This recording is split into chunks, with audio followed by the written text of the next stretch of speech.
you'll be familiar with, although the version I'm going to tell you won't be so familiar with. It was told for hundreds of years by the seamstresses in the south of France. They would gather in collective to cut and pin and sew and decorate clothes or whatever they were making. And naturally enough, they got to talking about their lives and they shared stories. And this was a popular story that they shared. So once upon a time, there was a woman and she baked a loaf of bread. And when the bread was warm, she got a fresh bottle of milk and she put them in a basket and she called her daughter. And she said, "Daughter, please take these things through the forest to your grandmother." And so the girl set off, and when she got into the middle of the forest, she came to the crossroads, and there she met the zoo, the werewolf. And the wolf said, "Where are you going, my little child?" And she said, "I'm going to visit my grandmother.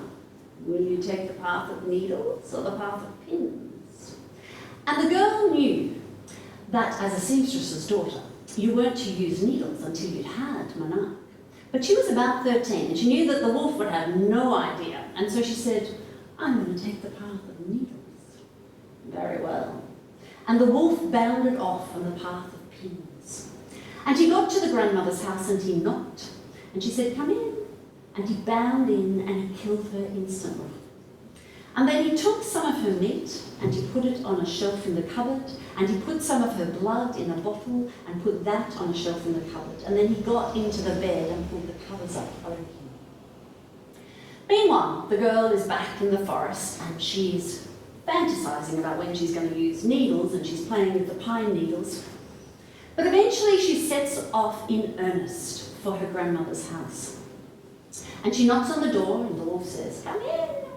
And she goes in and the wolf said, "Oh, my child, you must be hungry and thirsty after your walk. There's some meat in the cupboard and some wine. Help yourself." So the girl eats some of the meat and she drinks some of the wine. And there's a cat in the corner, and the cat says, "Phooey, trouble for she who eats the flesh of her own grandmother." But nobody heard the cat. And then the wolf said, "Come, my child, hop into bed with me." And she says, "Well, what will I do with my apron, grandmother?" "Oh, toss it in the fire, child. You won't be needing it anymore." "What about my dress?" "Yes, toss that in as well." "And my petticoat?" "Yes, you won't be needing any of them." So she does that, and then she gets into bed and she says, "Oh, grandmother, how hairy you are." And the wolf says, "Yes, all the better to keep me warm with, my child."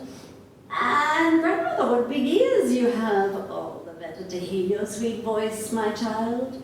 "And grandmother, what big eyes you have." "All the better to see your sweet face." "And grandmother, what big teeth you have." "All the better to eat you with." And he leapt on top of her, and she, quick as a flash, said, Oh, I've got to go, I've got to do a load. Do it in the bed." No, I can't. "Very well, tie this wool around your wrist and go outside." And so she hops up and she goes outside, and she goes to the plum tree, and she unties the wool and she ties the wool around the plum tree, and then she runs as fast as she can till her heart is beating in her throat and she can barely breathe, but she gets home safe. Meanwhile, the wolf is in the house going, "What are you doing out there, girl? You doing a load or what? What are you doing out there?" And when he finally realises that there's no one on the end of that wool, it is way too late. So that's the version that the seamstresses told. Sometimes they'd have the wolf chase and get on the roof of the house, and they'd fall off into some sausage water and drown. But always the girl was her own, had agency. Then in the 1490s, at the French court, there was a sudden resurgence of interest in fairy tales. It became quite the thing to have a soiree and have fairy tales told. And mostly it was women leading this resurgence, but there were some men in there. In particular, there was a man called Charles Perrault. And he was a literary figure, and he chose and decided to write down some of the stories. And he wrote down a version, or I would probably call it a perversion of that story. The changes he he made were that he put the girl in red, as we know her, Red Riding Hood. He made her very pretty and spoilt. He made her very naive. She gives very explicit instructions to the wolf as to where grandmother lives. And for her trouble, Perrault kills her, dead. No redemption, no saving, nothing at all. And just in case any child being read this story, any girl, doesn't get the moral, he adds on a very specific moral at the end of the story. And I'd like to read you that moral because it's, let me figure it out. So it's one particular translation. There's a number of translations. So at the end of the story, when she's dead and the wolf's eaten her and the grandmother, the moral of this tale: young children, as this tale will show, and mainly pretty girls with charm, do wrong and often come to harm in letting those that they do not know stay talking to them when they meet. And if they don't do as they ought, it's no surprise that some are caught by wolves who take them off to eat. I call them wolves, but you will find that some are not the savage kind, not howling, ravening or raging. Their manners seem instead engaging. They're softly spoken and discreet, young ladies whom they talk to on the street. They follow to their homes and through the hall and upstairs to their rooms. When they're there, they're not as friendly as they might appear. These are the most dangerous wolves of all. So, a little over 100 years later, there's a national pride resurgence in neighbouring Germany. And the Brothers Grimm set about putting in writing their folklore.